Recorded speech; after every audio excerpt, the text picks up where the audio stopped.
queridos alunos, sejam todos bem-vindos. Eu sou a professora Michele Santos, professora de História, e acompanhem comigo o objeto de conhecimento desta aula. Aula de número 9, objeto de conhecimento, o imperialismo em questão, a partilha da Ásia e da África, com o detalhamento imperialismo na Ásia. Vamos à nossa aula? Olá, queridos! Falando sobre imperialismo, fui colocada aqui neste cenário, né, em que atrás de mim vocês podem ver uma representação do mapa mundi. E vamos falar sobre a questão do imperialismo na Ásia. Mas, professora, né, o que seria imperialismo, né? Justamente, imperialismo é uma forma, é um sistema de dominação. E ele também é conhecido como neocolonialismo. O que quer dizer neo? Quer dizer novo, nova forma de colonização. E o termo, né, recebeu este nome por conta de haver uma diferenciação com o colonialismo que aconteceu lá no final do século XV, início do século XVI, com as grandes navegações. Então, para haver essa diferenciação, surgiu o termo, né, neocolonialismo, melhor dizendo também imperialismo. E a nossa aula vai vamos dizer assim, se concentrar no imperialismo no continente asiático. Para tanto, acompanha aqui comigo, ó, eu trouxe justamente essa área aqui do continente, né, para representar a Ásia. Mas, de fato, qual é o conceito de imperialismo? É a política de uma nação de expandir seu poder e influência sobre outras nações, né, sobre outros territórios. O seu objetivo é exercer domínio sobre outros territórios e povos, geralmente com o objetivo de obter recursos, mercados ou poder político. E ele pode assumir algumas formas. Quais seriam elas, professora? Primeira, né, a dominação política direta através da colonização, ou ainda a influência econômica, o neocolonialismo, ou a pressão cultural. Então, nós temos esses três tipos de formas do imperialismo, ok? Então, qual é o conceito? É uma forma de dominar uma outra nação. O objetivo é adquirir as matérias-primas e também conseguir mercado consumidor. Haja vista que nós estamos no contexto aqui da segunda revolução industrial, em que é necessário obter novos mercados consumidores e também fontes de matérias-primas, certo? Então, acompanhem comigo as causas do imperialismo. Então, nós temos interesses econômicos com a Revolução Industrial, como vocês podem verificar, né? Que buscava o quê? Matérias-primas, certo? E mercado consumidor. Quando se fala aqui de Revolução Industrial, temos que ter em mente a segunda Revolução Industrial, certo? Em que, nesse caso, o imperialismo ele vai garantir essas potências industriais, recursos naturais, mercados e influência política no mundo. Já em relação ao racismo e etnocentrismo, que nós colocamos aqui como causas do imperialismo, nós temos que nos ater ao que, né, os pensadores da época falavam sobre darwinismo social. O que seria isso? Seria justamente uma adaptação equivocada do conceito de seleção natural, adotada, né, por Charles Darwin. E essa seleção natural está justamente envolvida, né, se concentrando na sociedade, colocando os europeus como superiores. Ou seja, nesse contexto, vamos verificar uma justificativa para o neocolonialismo, havendo uma ciência racista, tendo comparação até mesmo com o tamanho dos cérebros humanos, em que se dizia que os cérebros dos homens brancos, eles eram maiores que os cérebros de homens negros, né? Para vocês verem aí o grau do racismo que havia neste período, ok? Um outro ponto também que merece destaque são os interesses estratégicos. E nesse caso, vamos falar sobre o controle de rotas comerciais e regiões costeiras, que era essencial para garantir a dominação global. Então, observem que o contexto do imperialismo é ter o quê? Um domínio, estabelecer rotas comerciais e dominar o mundo inteiro, certo? Em relação à concorrência entre impérios, nós temos aqui alguns territórios europeus, né? Inglaterra, França, Rússia, Alemanha e também asiáticos, certo? Com o Japão, que vão disputar áreas de influência no continente asiático. Então, esses territórios, né? Esses países, eles vão aplicar o neocolonialismo em busca justamente de fortalecer sua área de influência e garantir o imperialismo e também ter um mercado consumidor, assim também como um local que pudesse fornecer a matéria-prima que eles necessitavam para as suas indústrias. Ok? Nesse contexto de imperialismo, né, vamos lá para a Índia. Observem comigo, nós estamos aqui no portal, né, que fica em Bombaí, na Índia. E esse portal fica próximo a uma área portuária. E era um local, né, em que havia desembarque de muitas figuras políticas importantes.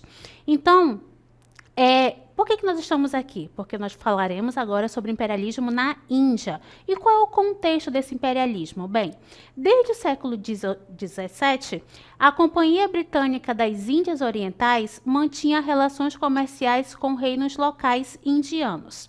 Aproveitando disputas entre príncipes e a decadência do Império Mongol, os britânicos começaram a intervir militarmente. Esse é o contexto histórico desse período, certo? E, para tanto, haverá algumas batalhas, como, por exemplo, né, a Batalha de Plessey, que acontece em 1757.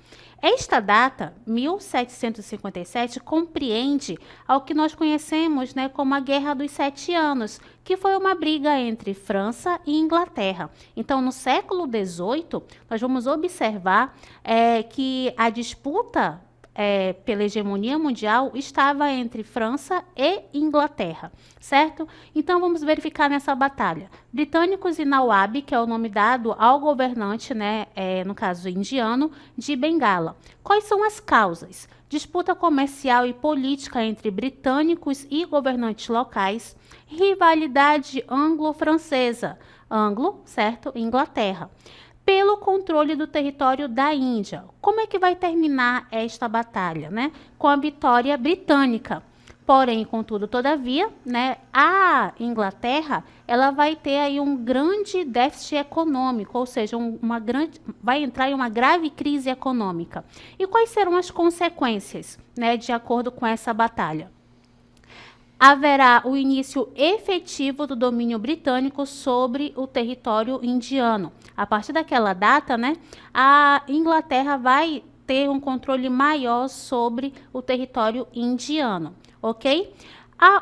Isso vai ocasionar também depois de 100 anos, né, a Guerra dos Cipaios. Então, a Inglaterra vai começar a dominar cada vez mais o território indiano, só que vai ter uma hora que os indianos vão começar a resistir, né, e haverá a eclosão da Revolta dos Cipaios, em 1857. O que aconteceu nessa revolta?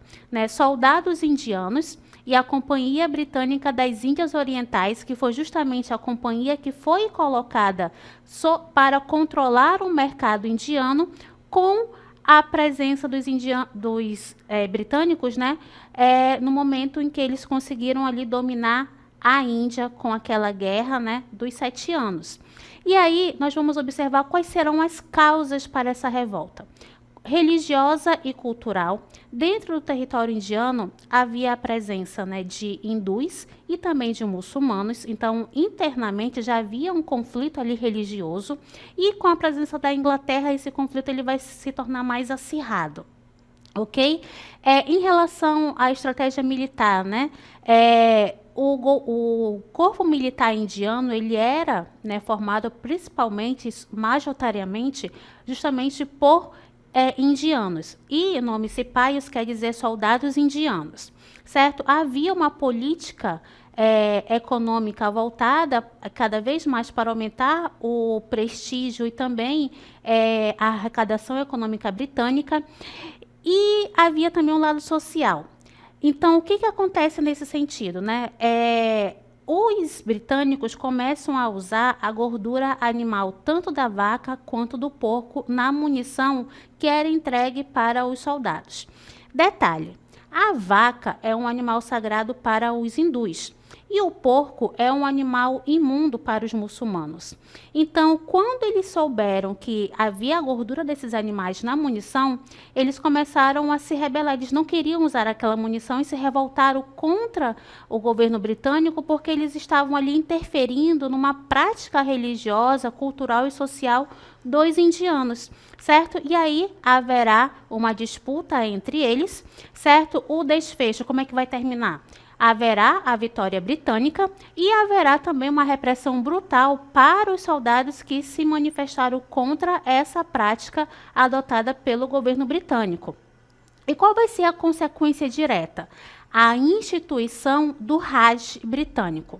Professor, o que é Raj britânico, né? Raj quer dizer governo, certo? Então, a partir dessa data de 1858, houve, né, a dissolução da Companhia das Índias Orientais e a Inglaterra, de fato, começou a governar o território indiano. Então, em 1858, a rainha Vitória foi proclamada imperatriz da Índia.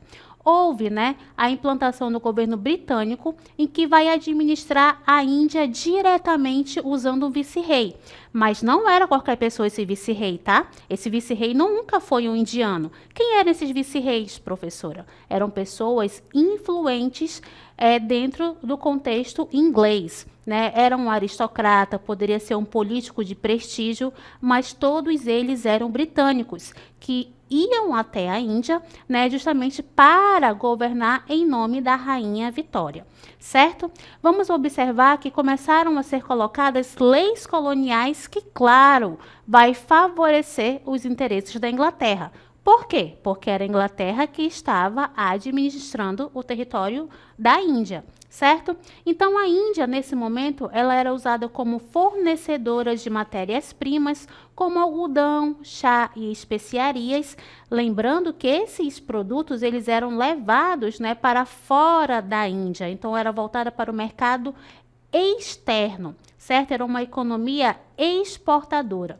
E nesse momento também foram construídos ferrovias, portos e telégrafos, mas com foco no escoamento de produtos para o exterior. A ideia não era desenvolver a Índia, a ideia era ter canais de escoamento de produtos indianos para, no caso, a Inglaterra, certo? A agricultura era voltada para exportação e isso vai ocasionar muitos momentos de fome na Índia. Por quê? Porque não havia uma agricultura de subsistência, ou seja, voltada para a alimentação e também para o mercado interno. As pessoas trabalhavam nas lavouras, mas os produtos que eles produziam eram voltados para a exportação. E nesse momento também haverá um investimento na elite indiana, que vai começar a receber educação britânica. E quando, né, essa elite indiana começa a ter essa educação, eles também vão começar a gestar as ideias nacionalistas em busca, né, de modificar justamente a sua realidade, visto que eles estavam sob domínio inglês. Eles queriam ter uma nação, queriam responder, né, pelo seu próprio território. E todos esses acontecimentos, principalmente em relação às dificuldades sociais, né, e também às crises econômicas e a grande quantidade de mortes ocasionadas pela fome, vai ocasionar a resistência indiana. Então, nós trouxemos aqui para vocês, né, a figura do Mahatma Gandhi, em que ele vai ser uma representação do que nós chamamos de resistência indiana. Então, nesse momento de resistência, vamos verificar a formação do Congresso Nacional Indiano em 1885, em que haverá a formação desse partido que vai começar a exigir direitos para os indianos. Em contrapartida, haverá também a formação da Liga Muçulmana em em 1906, que vai representar os interesses dos muçulmanos indianos. Lembram que há pouco eu falei para vocês que dentro da Índia havia, né, um grupo de indianos, hindus, e havia também um grupo de muçulmanos, né? Então, esses dois grupos que vai surgir aqui em relação à organização política, o Congresso Nacional Indiano e a Liga Muçulmana, vão surgir, claro, para defender os seus interesses. E em todo esse contexto, surge a figura do Mahatma Gandhi, como eu estou mostrando aqui para vocês, né, que vai se tornar o símbolo da luta pacífica contra o domínio britânico. Ele vai usar, né, a filosofia de não violência, chamada de Satyagraha, e também da desobediência civil. Mas o que seria a desobediência civil, professora?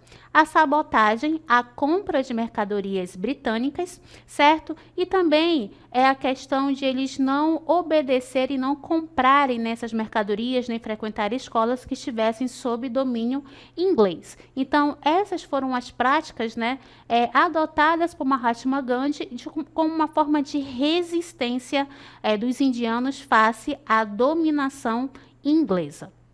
Então, diante desse cenário, vamos verificar como é que ocorre o fim do Raj britânico. Acompanhem comigo.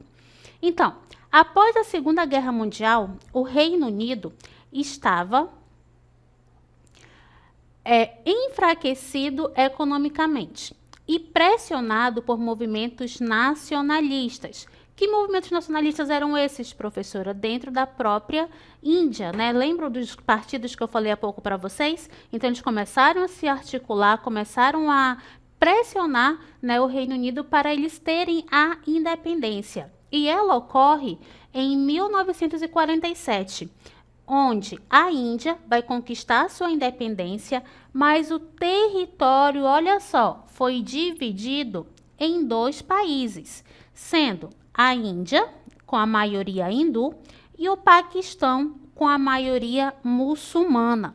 Então, observem que, depois de todo um processo de brigas, né, e de revoltas, e também de busca por melhorias de condições de vida, o Império ali britânico no território da Índia, ele vai ser dissolvido devido a esses movimentos sociais, certo? Agora, vamos sair da Índia e vamos para a China. Então, vamos acompanhar agora o que foi o imperialismo na China. Assim como os outros territórios do continente asiático, né, a China também vai passar por um processo, né, de dominação. Então, no século XIX, a China era um império milenar, com a economia agrícola autossuficiente. O que quer dizer autossuficiente? Tudo que eles necessitavam, eles produziam, certo? E possuía uma forte identidade cultural. O comércio exterior era restrito e, no contexto do imperialismo, isso ocasionava um certo estranhamento, certo, para os países capitalistas. Então, o capitalismo europeu exigia novos mercados consumidores e fornecedores de matérias-primas, e eles estavam de olho onde? Na China. Então, a China começa, né, a se tornar alvo das potências imperialistas. Ok? E isso, né, vai ocasionar aí uma série de investidas desse governo, dos governos europeus, ao território chinês. E aí vai surgir as guerras do ópio. Acompanhem comigo. Então, quais são os motivos da guerra do ópio? Né? Dentre eles, nós temos que a Inglaterra queria equilibrar a balança comercial com a China, ou seja, eles queriam que a China também fosse um local de estabelecimento comercial com, né, os ingleses. E nesse momento começa a haver o tráfico de ópio. O que era o ópio? Era uma droga produzida da Índia. Vocês estão observando aqui ao lado que nós trouxemos uma flor, né?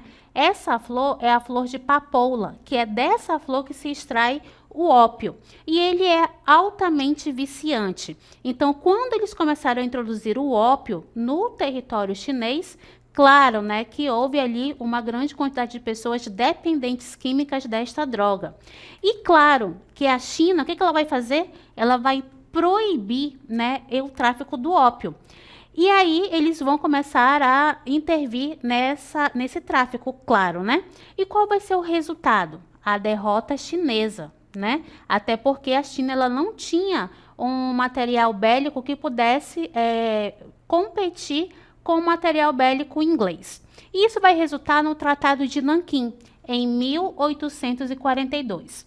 De acordo com esse tratado, a China ela vai ceder Hong Kong, né, ao Reino Unido, vai abrir vários portos ao comércio europeu. Lembre que o comércio chinês ele era restrito. Então, com as guerras do ópio, que nós temos aqui 2 momentos de guerra, certo? Como vocês podem observar aqui nas datas, né?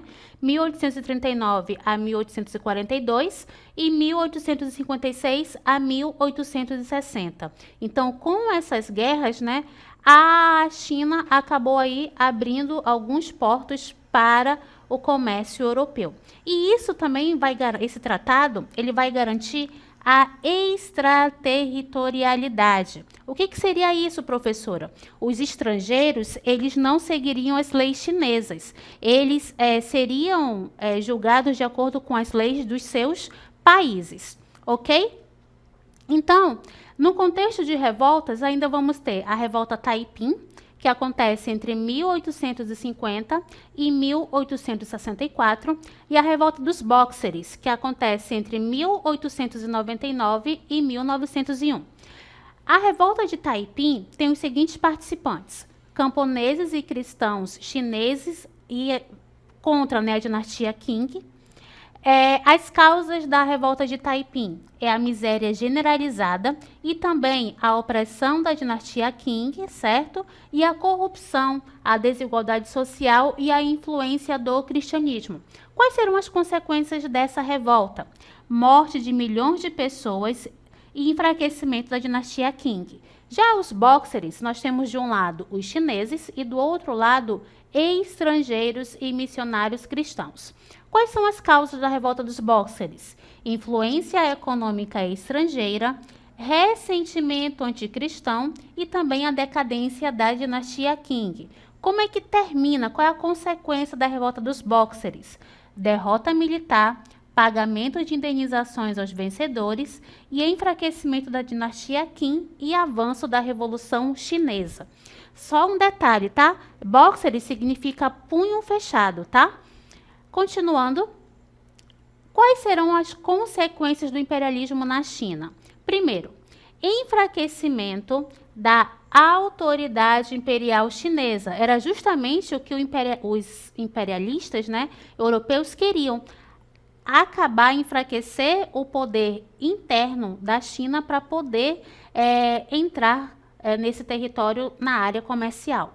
Haverá o aumento da dependência econômica em relação ao Ocidente, crescimento de sentimentos nacionalistas, abertura forçada, certo, da economia chinesa, expansão da influência cultural e religiosa ocidental, e isso vai culminar também na Revolução de 1911, favorecendo aí a República da China, ok? Vimos até aqui o imperialismo na China, agora vamos, né, para uma área mais marítima, né, que é justamente o Japão, uma área mais insular. Imperialismo no Japão. Como é que acontece esse imperialismo, né? O que acontece neste momento? Bem, o contexto do Japão é justamente o sistema feudal, liderado pelo shogunato de Tokugawa. Nós vamos verificar o isolamento quase total em relação ao Ocidente, que era chamada de política de Sakoku. A economia agrícola, a aristocracia samurai e havia também a ausência da industrialização. E em 1853, vamos observar que os Estados Unidos força o Japão a abrir os seus portos. Então, observem aqui que nesse contexto já entra um país ocidental, justamente os Estados Unidos. E aí eu trouxe para vocês rapidamente um vídeo que vai fazer um breve histórico, né, da economia no Japão. Acompanhem comigo. Olá, eu sou a professora Michele Santos, do componente de História, e vamos conhecer o contexto da Era Meiji. O Japão ele estava inserido num sistema chamado shogunato, que se equipara ao feudalismo na Europa. Nesse sistema do shogunato, o poder estava nas mãos dos samurais. E a presença do imperador era justamente um simbolismo dentro desse contexto do shogunato. Uma característica principal desse sistema é justamente a política de isolamento nacional, conhecido como sakoku. O que seria isso, né? Seria justamente a proteção das fronteiras japonesas em relação à interferência estrangeira.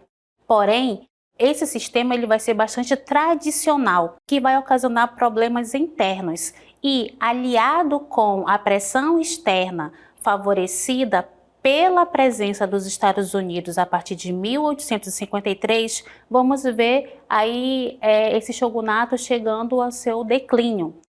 E em 1854 vamos observar o Tratado de Kanagawa, em que vai dar benefícios econômicos e políticos para os Estados Unidos para interferir na política do Japão. Nesse contexto, vamos observar o imperador, né, Mutsuhito, que vai ser uma figura central na história japonesa, que vai assumir o poder logo após a abdicação do último shogun. E isso vai ocasionar justamente o início da Era Meiji.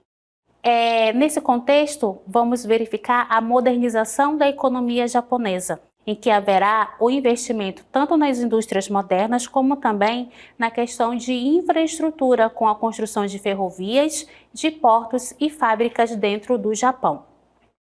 Vamos observar também a questão da extinção do exército de samurais e a criação do Exército Nacional Moderno e também da Marinha Imperial Japonesa.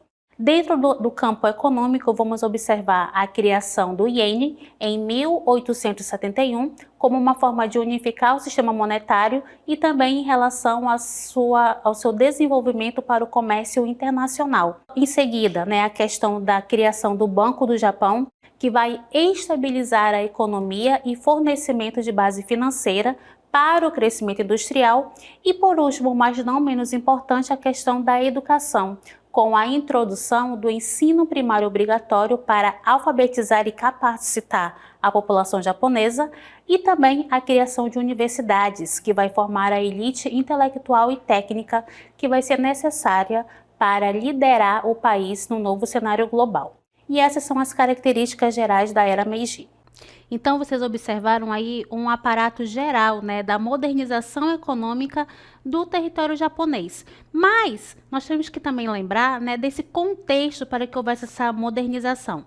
Dentre eles, a Guerra Sino-Japonesa, que acontece entre 1894 a 1895. Qual vai ser o motivo? Disputa pelo controle da Península da Coreia, região de interesse estratégico, econômico e militar entre os dois impérios. Lembrando aqui que a gente está falando de China e Japão, certo?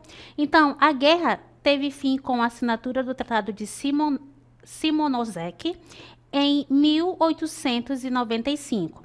Houve a vitória japonesa sobre a China e a conquista de Taiwan e influência sobre a Coreia, certo? Então, agora vamos acompanhar a Guerra Russo-Japonesa. Acompanhem comigo. Nós trouxemos aqui para vocês o mapa. E esse mapa representa justamente algumas batalhas. Quando se fala de guerra russo-japonesa, precisamos observar que agora é Japão e Rússia. E essa guerra, ela vai ser um divisor de águas, certo? Por quê? Haverá a vitória histórica sobre a Rússia. Lembrando que o território da Rússia ele é muito maior que o território japonês. Essa guerra acontece entre 1904 e 1905. E haverá a conquista da Manchúria, certo? Que fica no nordeste da China e da Península da Coreia. Por parte de quem? Do Japão. E é a primeira vez que um país asiático vai vencer uma potência europeia. Então, o Japão, neste momento, já começa a crescer, certo? Como uma nação imperialista. E quais serão as consequências? O Japão vai se consolidar como uma das grandes potências do século XX. Essa trajetória imperialista foi intensificada no período entre as duas guerras mundiais e contribuiu para o expansionismo militar japonês na Segunda Guerra Mundial e também vai criar tensões internas e crises sociais por causa da rápida modernização. Então, observem, né, que nós temos aqui questões que devem ser observadas no contexto do imperialismo na Ásia, certo? Vimos aqui a questão do imperialismo tanto na Índia, quanto na China e quanto no Japão. E o Japão, ele consegue, né, se estruturar, ele consegue se consolidar como uma grande nação imperialista, justamente conquistando territórios na China. E isso vai favorecer com que o Japão se torne uma grande potência militar e combata ali, juntamente com outras nações europeias, por essa busca, né, de territórios para consolidar seu imperialismo. Então, esta foi a nossa aula. Espero que vocês tenham compreendido e até a próxima.